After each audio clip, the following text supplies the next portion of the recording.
bom estar aqui diante desta Câmara, podendo trazer a palavra de Deus. Eu quero saudar a todos com a paz e que Deus, o Deus de todos os viventes, o Deus que está aqui comigo, está aí com você também.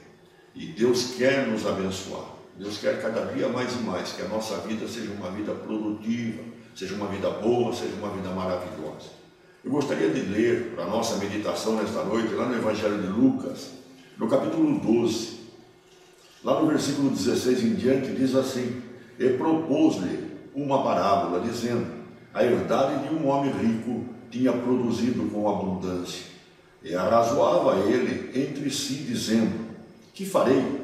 Não tenho onde recolher os meus frutos. E disse: farei isto, derribarei os meus celeiros e edificarei outros maiores, e ali recolherei todas as minhas novidades e os meus bens. E direi à minha alma: alma, tens em depósito muitos bens para muitos anos, descansa, come, bebe e folga. Mas Deus lhe disse: louco, esta noite te pedirão a alma, e o que tens preparado, para quem será? Assim é aquele que para si ajunta tesouros e não é rico para com Deus. Uma passagem maravilhosa. Eu quero falar hoje sobre o sucesso, como esse fazendeiro aqui. Sucesso ou ruína? Sucesso ou ruína?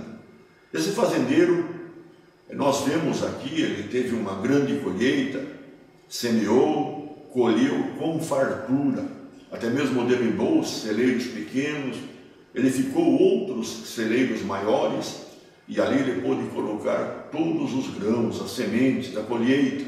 E então esse homem agora, tendo sucesso, mediante aquilo que ele havia feito, o investimento dele feito, então esse homem dizia para com ele mesmo: descansa, minha alma, porque agora nós temos para muitos anos.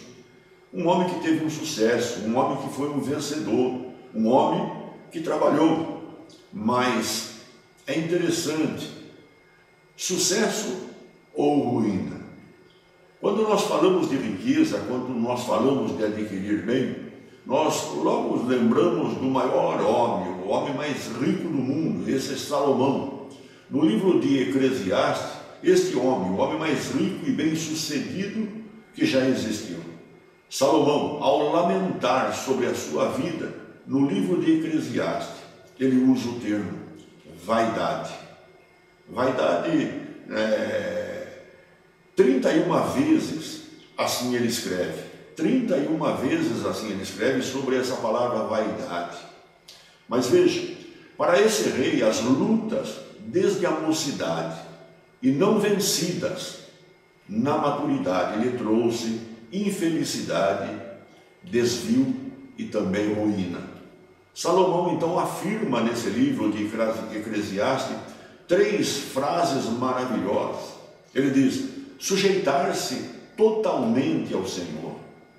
Em seguida, depois, ele diz: buscar a Deus de todo o coração. E em terceiro, ele diz: seguir a direção e a sabedoria do Senhor. Veja, na sua lamentação, então ele começa a dizer até mesmo coisas boas. No momento do sucesso, é a hora de ficar ou estar muito mais perto e também submisso do Senhor. Vigiar e orar, assim diz o Senhor, vigiar e orar. A tentação está sempre perto e mais perto daqueles que vivem em sucesso. Estar atento, estar vigilante. No livro de Hebreus, capítulo 11, lá no versículo 6, está escrito: sem fé é impossível agradar a Deus. Quando nós olhamos, Deus mostra para todos nós como nós podemos agradá-lo, como nós podemos deixar Deus contente. Certa frase que eu li no livro dizia assim: o homem de fé, ele cuida das coisas de Deus e Deus cuida das suas coisas. Como no livro de Mateus, capítulo 6, 33, está escrito: buscar em primeiro lugar o reino de Deus e a sua justiça, e as demais coisas vos serão acrescentadas. Davi, no livro de Salmos, capítulo 37, ele chega até mesmo dizer: entrega o teu caminho ao Senhor, confia nele, e o mais ele fará. Deleita-te no Senhor, e ele realizará o desejo do vosso coração. A expressão chamou a minha atenção quando eu li: cuidar das coisas de Deus pela fé, e então Deus estaria cuidando das minhas coisas. Quando nós lemos no livro Paulo, em 1 Coríntios, no capítulo 3, versículo 16, o apóstolo Paulo ele afirma e diz: não sabeis vós que sois templos de Deus e que o Espírito de Deus habita em vós? O que nós aprendemos por esse versículo? Que Deus ele não habita em casas ou em templos feitos por mãos de homens. Deus prove a Deus, escolheu Deus vir habitar em nós. Quando nós recebemos Jesus como nosso Senhor e Deus, então Deus passa a habitar em nós. Lá no livro de Apocalipse, capítulo 3, versículo 20, diz: eis que estou à porta e bato, todo aquele que ouvir a minha voz, entrarei em sua casa, cearei com ele e ele comigo. Jesus está dizendo, a palavra de Deus nos ensina que o Espírito de Deus vem habitar em nós, e nós naquele momento nos tornamos templo do Deus vivente. Paulo chega a dizer em 1 Coríntios capítulo 6, versículo 19, ele chega também a dizer: ou não sabeis que o vosso corpo é templo do Espírito Santo e que habita em vós, proveniente, veja, da parte de Deus, e que não sois de vós mesmos? Então aqui nós aprendemos uma coisa maior ainda, que o nosso corpo é templo do Espírito de Deus, e que Deus, ele habita em nós. E não só isso, veja bem, e que nós não somos mais nós. É uma expressão, é a forma que Deus fala a respeito daqueles nos quais ele escolheu para ser a sua morada, a sua habitação. Em 2 Coríntios, Paulo escrevendo, ele volta a dizer novamente, no capítulo 6, versículo 16, e que consenso tem no templo de Deus com os ídolos. Olha lá, e que consenso tem o templo de Deus com os ídolos, pois vós sois o templo de Deus e do Deus vivente. Paulo fala, como Deus disse: neles habitarei e entre eles andarei, e eu serei o seu Deus e eles serão o meu povo. Deus então habita em nós, o Deus vivo, o Deus todo-poderoso, aquele que criou o céu, a terra, o mundo, a plenitude e tudo quanto nele há. O Deus que a palavra de Deus diz que ele traz à existência o que não existe. O Deus que vivifica os mortos. O grande Jeová Rafá, o grande eu sou, o libertador, o Jeová Jiré, o todo-poderoso. Mas veja, esse Deus, ele habita em nós. E não só isso, ele diz: habitarei neles, entre eles andarei, e serei o seu Deus, e eles serão o meu povo.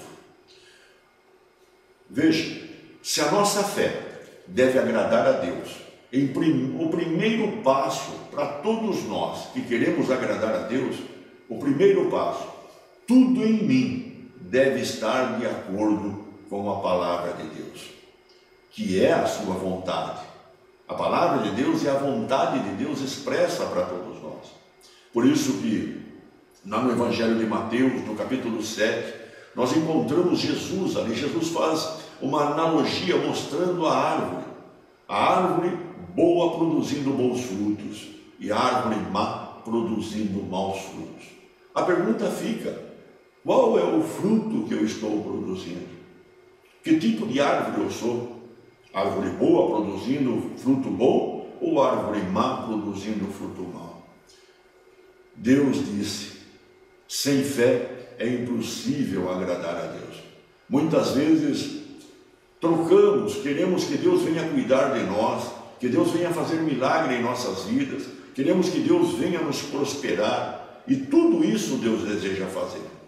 Mas quando nós não cuidamos das coisas de Deus, e nós somos a propriedade de Deus, muitas vezes deixamos de cuidar de nós, mas queremos que Deus cuide de nós. Veja, que nós precisamos tomar consciência, né? Aprender realmente, ter a certeza, a convicção, pela palavra de Deus, que Deus habita em mim. Isso é a base da fé. Isso é o começo para aquele que diz que tem fé em Deus. Saber que Deus está nele, que ele não está sozinho. A expressão de João, quando ele escreve, ele diz: o maior habita em vós. Vós o tem vencido. Por quê? O maior habita em vós. Nós somos a habitação de Deus. Assim devemos pensar, assim devemos crer, assim devemos agir. Deus em nós. Como diz a palavra, Cristo em vós, esperança na glória. Bons frutos, árvore boa, alegrando Deus com a fé, e a consequência disso, Deus nos abençoa todos os nossos dias. Esse homem, o qual nós lemos no livro de Lucas, ele lamentou, ele disse, até mesmo teve um sucesso feliz, mas no final, o próprio Deus disse a ele, né? Louco, preparou tanto para a vossa carne, para os seus dias, teve sucesso, sim, foi feliz, teve um fim feliz naquilo que você empregou o seu dinheiro, realizou ali o seu trabalho, mas você fez tanto para você, mas o que você tem feito para a vossa alma, para a sua salvação? E até mesmo Deus exorta, dizendo, hoje vão te pedir o que você tem para dar em resgate. Salomão lamenta tudo que ele podia ter feito na sua mocidade, limpando, tirando tudo que não era bom, que desagradava a Deus. Salomão não fez. E lá na sua maturidade, na sua velhice, Salomão então lastima, né? Traz lamento, palavras de lamento. E Salomão então prova a sua própria ruína no final de tudo. Podemos ter sucesso, um final feliz, ou podemos ter ruína e ter um final de tristeza, de aborrecimento. Eu quero orar, quero que você tome a sua escolha onde quer que você esteja. Olha para você e se veja como Deus vê você. Olha para você e veja sendo você templo do Espírito de Deus e que Deus habita em você. Isso fará toda a diferença na tua vida. Se você realmente se afirmar dessa maneira, você se torna, de uma hora para outra, mais que vencedor em todas as coisas. Porque Deus é tudo. Davi disse, com Deus eu salto muralha, desbarato o exército. Com Deus eu passo no meio do batalhão. Davi disse, mesmo que eu tenha que passar pelo vale da sombra da morte, eu não terei medo algum, porque tu estás comigo. A tua vara e o teu cajado me consolam. Deus é tudo. Ele é a vida e Ele habita em nós. Vamos orar. Senhor nosso Deus e nosso Pai, é no nome de Jesus, Pai, que eu oro. Ó Deus, eu oro por todos os que estão me ouvindo, ó Deus. Pai Santo, eu clamo a Ti, que o Senhor Deus venha cuidar de cada um, venha abençoar a vida de cada um, Pai. Que a decisão, Senhor, de todos seja, Senhor, em agradar a Ti por fé, Pai. Sendo, Senhor, uma árvore boa, produzindo bons frutos, Pai, porque nós não pertencemos mais a nós, pertencemos a Ti, Pai. Porque o Senhor Deus, prove ao Senhor Deus fazer de cada um de nós a Tua habitação. Pai, em nome de Jesus Cristo, eu oro por todos, Pai. Que a fé de todos possam agradar a Ti, Pai. Possam, Deus, ter uma vida que agrada a Ti, ó. Porque nós sabemos, Deus, que os frutos da bondade, o fruto, Senhor, que agrada a Ti, Senhor, o fruto do amor, Pai, da longanimidade, da benignidade, esses são os frutos bons, Pai, para uma vida de sucesso. Mas o fruto mau, a mentira, a inveja, Senhor, as coisas que não procedem da Tua palavra, Pai, não devem ser usadas por aquele que é templo de Deus. Pai, no nome de Jesus Cristo, eu abençoe esse meu ouvinte, para onde quer que ele esteja. Ó Deus, em nome de Jesus, eu repreendo a doença, ordeno que a doença saia. Se ele está passando por alguma enfermidade, Deus, eu repreendo esta enfermidade e ordeno que saia do corpo dele.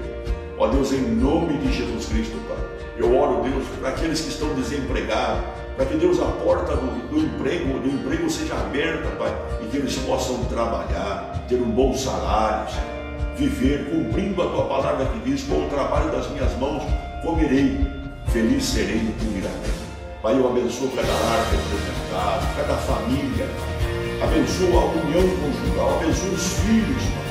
Abençoa com a paz, abençoa com amor, abençoa com a saúde, ó Deus, abençoa com a prosperidade. Assim, Deus, em nome de Jesus Cristo, eu abençoo todos os ouvintes e que tudo, ó Deus, seja feito por teu louvor e tua glória. Tome uma posição digna. Não espere chegar lá na maturidade e depois fazer o lamento da sua própria vida. Não. Sucesso é o momento de ficar mais junto com Deus. Deus é por nós, e se Deus é por nós, quem será contra nós? Deus ama você. Eu desejo a todos que Deus nos abençoe, em nome de Jesus.